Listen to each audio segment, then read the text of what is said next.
The Unburdened Mind. Why carrying less makes you more. A psychology audiobook script.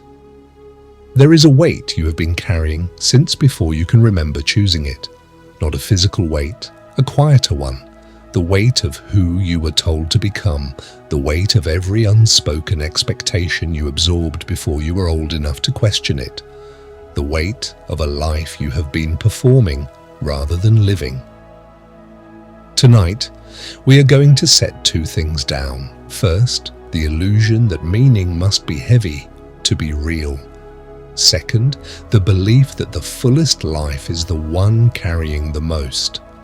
If you have ever finished a long day of doing everything right and felt strangely empty, this is for you. If you have ever wondered why success did not feel like relief, this is for you. Stay close. What we uncover in the next hour will not add anything to your life. It will remove something, and you will feel lighter for it. By the time you reach the final chapter, you will understand why the people who seem most at peace are not the ones who found more meaning. They are the ones who stopped confusing meaning with mass. Settle in. Let the room go quiet. This is not a video to half-watch. This is a conversation with the part of you that has been tired for a long time and never said so. Chapter 1. The Architecture of Obligation. Every person builds an internal structure long before they understand architecture.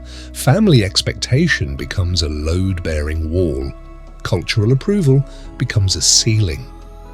By adulthood, most people are living inside a building they never designed, paying rent to a version of themselves that was assembled by other people's fears. The Stoics understood this long before psychology gave it a name. Epictetus separated the world into what is ours and what is not, and most of what exhausts us falls into the second category, dressed up to look like the first. Here is the quiet truth nobody tells you.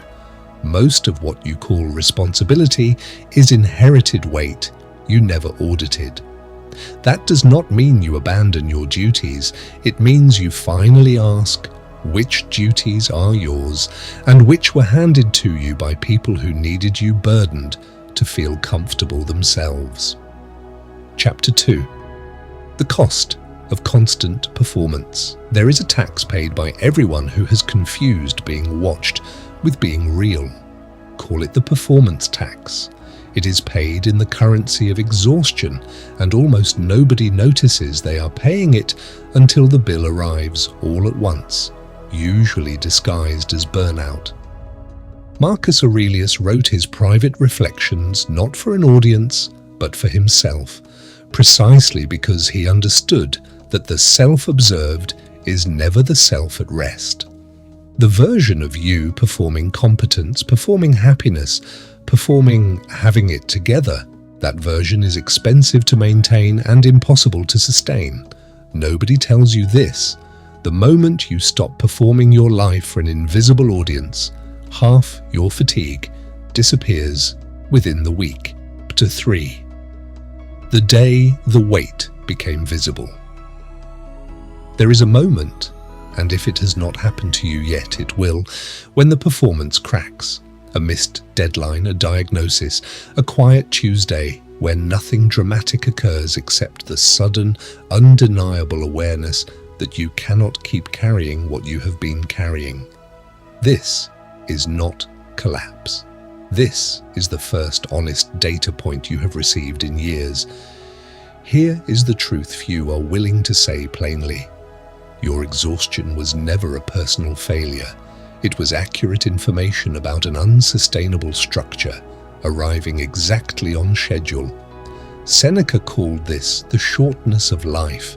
Not that life is brief, but that we make it brief by spending it on obligations that were never truly ours to carry.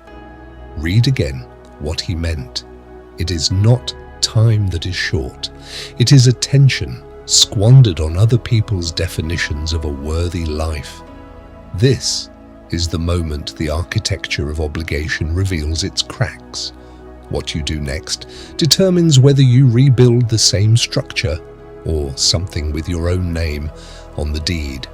Chapter 4. Sovereignty of mind, divinity, is not control over your circumstances. It is authorship over your interpretation of them. This is the distinction Epictetus drew between what happens to us and what we do with what happens to us. A distinction that, once internalized, changes the entire experience of being alive. Most people spend their lives trying to control the external world so that their internal world can finally rest. It is backward. Internal coherence, the quiet, stable alignment between what you believe and how you live, does not wait for external permission. It is built deliberately from the inside. By the time you reach the middle chapters of this audiobook, you will notice something has already begun shifting in how you hear your own thoughts. Chapter 5. The Sanctuary of Silence. Modern life is engineered to prevent you from ever sitting with an unresolved thought. Every gap is filled with a notification, a scroll, a sound. This is not accidental. Silence is where self-examination lives, and self-examination is inconvenient to anyone profiting from your distraction. The philosophers of the ancient world treated solitude as a discipline, not an absence. Time alone with an unfiltered mind was considered essential training. The sanctuary of silence, where a person finally hears the difference between their own voice and the borrowed voices of everyone they have ever tried to please. If this video has been useful so far, this is the moment to leave a mark of that. A single tap costs nothing and tells the algorithm that a person, not a bot, found value in slowing down tonight. Chapter 6. Identity lock. Somewhere between childhood and now, you signed an invisible contract with an identity you did not fully choose. The reliable one, the strong one, the one who never asks for help. These are not compliments, they are cages built from compliments, and they lock more tightly the more praise you receive for staying inside them. Here is the deepest truth in this entire audiobook. The identity that earns you the most approval is often the one costing you the most peace. This is not a call to become someone else. It is a call to examine whether the person you have been performing was ever actually you, or simply the most convenient version of you for everyone around you. Chapter 7. Unseen continuity. Nothing you release disappears without consequence, and nothing you carry stays static. There is an unseen continuity between the burdens you set down today and the person you become in 10 years. A continuity most people never trace because they are too occupied managing the weight to notice its trajectory. Viktor Frankl, writing from the most extreme deprivation a human being can survive, arrived at a conclusion that still unsettles comfortable people. Meaning is not found in what you accumulate.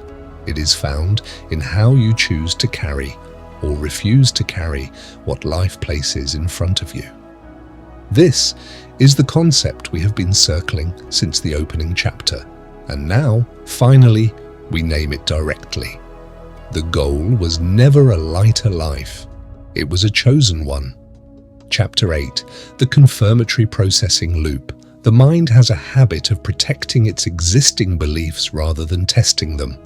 Psychologists call the mechanism confirmation bias. Here, we will call it what it feels like from the inside, a confirmatory processing loop, quietly filtering every new experience to prove that the old, exhausting story about who you have to be was correct all along.